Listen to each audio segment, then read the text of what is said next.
These 4 businesses have the highest failure rate ever seen. And I should know, because I've started 17 businesses, I've sold 3 of them, and 14 of them have been absolute flops. I've also invested over 4 million of my own personal money into companies. Some of them have won, some of them have flopped. And so in this video, myself and Uncle Warren Buffett here are going to walk you through the 4 businesses that pretty much always fail and how to avoid them so that you can save yourself headache, stress, money, and make some serious bread by not doing those dead businesses. All right, so the first one is going to be controversial because I know a lot of you guys want to start this sort of business. That is a clothing brand. That is an athleisure brand. That is the clothing brand that you've constantly been thinking about starting every single time, because the truth is an incredibly hard business to actually start and actually to scale. And unless you reach super scale, you're still operating on razor thin margins. I know clothing brands who are making 20 million a year and they're operating on 5% margins, all because of the crazy logistics and costs that go into doing a clothing brand. I know what you're gonna say. How about Gymshark? How about this brand? Now, Gymshark, for example, they didn't succeed because they had a great product. Yes, their products are good, but they had really good marketing. They had distribution at a time when Instagram influencers were incredibly cheap, and so as a result, they were able to pair up with them and be able to grow in that way. So unless you figured out distribution, do not start a clothing brand. And the problem is a lot of people don't think about distribution. They just think, I've got a clothing brand, I'm gonna put it out there. But then they realize the seriousness of all the reasons why they fail, and then they end up failing in the first 3 years. Now, the second one is one you've seen all over YouTube and you think is your golden ticket to riches, but it's not, and it's Amazon FBA. Now, for those who don't know, Amazon FBA is basically where you find a product, you ship it to Amazon, and then a customer orders from you, and then Amazon send it out to that customer, and you then take the margin in theory. Now, 67% of Amazon FBA businesses close within the first year. And there are 3 main reasons for that. Number 1 is you don't have any margin. Amazon take 15% of the fees. And that's even before you've added in storage, fulfillment costs, and all the other things that come with actually running an e-commerce business. And then let's not even talk about the fact that you need to constantly keep advertising, because now it's a game of pay to play. So by the time you've even got to any sort of scale, you are operating on these razor thin margins, which is not the way to operate a business. The second reason why Amazon FBA businesses always tend to go to failure is because you don't own the customer. Right? The whole idea of e-commerce is that I get you on your first order, and then over time I can keep selling you more stuff.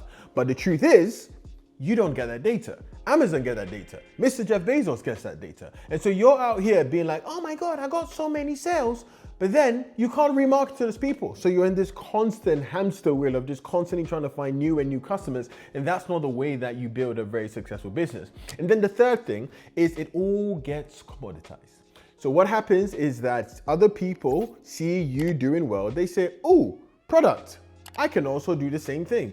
Amazon see that and say, oh, I can also do the same thing. This thing is selling very well. And now you're just in a race to the bottom. And again, that is not how you build a successful business. And so for those reasons, what I see Amazon FBA, it's not a business, it's just an arbitrage. And this is the reason why over time, what happens is that those businesses then tend towards failure. So Amazon FBA, another business you should never do. So the third one has a 79% failure, failing in the first year, and that is coffee shops. And in fact, let's add bars and restaurants into that. Now, there are 2 reasons why these businesses are doomed to failure. The first one is high fixed cost. And so you're not only paying rent, but you also have to pay your labor cost every single day, regardless of who comes in. So that's one major reason why these businesses are constantly doomed to fail. The second is because you are not in charge of how many customers you get. There could be an event that is going on that's going to bring you a ton of customers. The weather could change things. That's going to reduce your customers. You might just be next to a competitor, a bigger coffee shop who just comes in and suddenly they take all your customers. You are not in control of how many customers you are able to get. And that, as a result, is the reason why you cannot predict how much money you're going to make next month. And that lack of predictability is why these businesses are doomed to fail. So you take those 2 things, high fixed cost in terms of rent and labor, and then a lack of predictability and customer demand. That is a recipe for a failed business. Now, this is a true story. I host these things called founder intensives, where we have founders come in and myself and my team help them to grow their business. You can click the link below. One of the founders who came was running 3 coffee shops. They were making 5 million in revenue. And then I asked him, what was his margin? And he said 4%.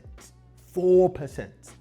He had high top line, but absolutely no profit. And the reason why is because he still had to pay those high rents in the really premium areas. And also, we're just going through a very bad winter. And so as a result, he just could not predict the customers that will come. So for those two reasons, coffee shops, bars, restaurants, they are not businesses you get involved in if you want to make money. All right, now the fourth one is recruitment agencies. Now I have so many friends who start recruitment agencies and they all fail within the first year. Now I get it. Recruitment agencies seem like a very simple thing. Oh, I'm just gonna create a website. I'm gonna say, hey, I'm gonna hire people for you. I'm just gonna bang out LinkedIn DMs to required candidates, right?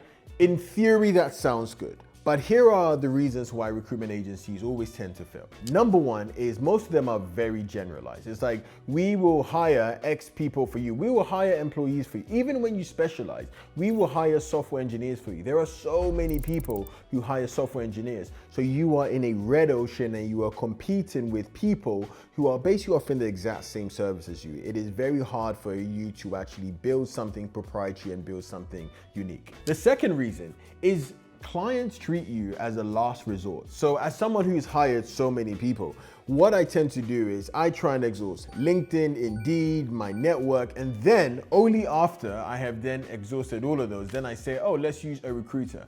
So imagine that you have a business where you're basically the last resort of the customer. Like the customer doesn't really want to use you, but they're like, okay, fine. And so what happens then is that we then ask for your fees to go further down and down and down and down. So you are the last resort and we don't really want to pay you. And when candidates also are reached out to by you, they're like, oh, this is an interesting company. What if I just go directly? So you are basically in an industry where we don't want you in it. That is why these businesses also tend to fail faster than any others. And then the third is hiring freezes. So I know this because I've been through so many business cycles, and there are periods, it could be 2-3 years, where people just don't hire. We just don't want to just get more people. And as a result, there is no business for you. Now imagine this, you are in a business where your entire demand and your growth is just being dictated by the external market. You don't want to be in that business. And so what tends to happen is, let's think about in 2018 or in 2008, people didn't want to hire. And so if you run a recruitment business, you're basically screwed. When you add up all those things, there is no surprise as to why 91% of recruitment businesses fail in the first year. Now, I know I said 4, but 5.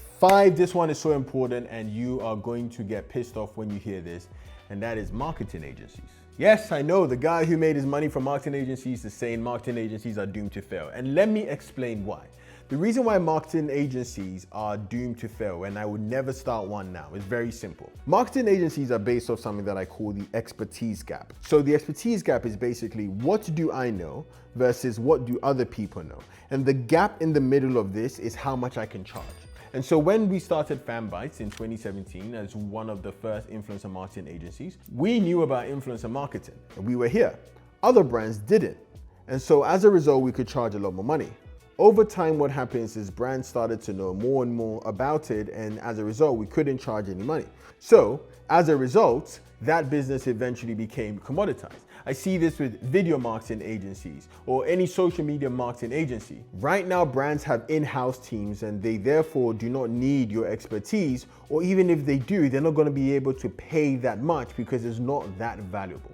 And so right now is the worst time to actually start a marketing agency, especially social media marketing, because brands already know it and we already can hire individual people to do it rather than hiring an entire agency. You always want to make sure that you're in a business which has a high expertise gap rather than a shrinking expertise gap.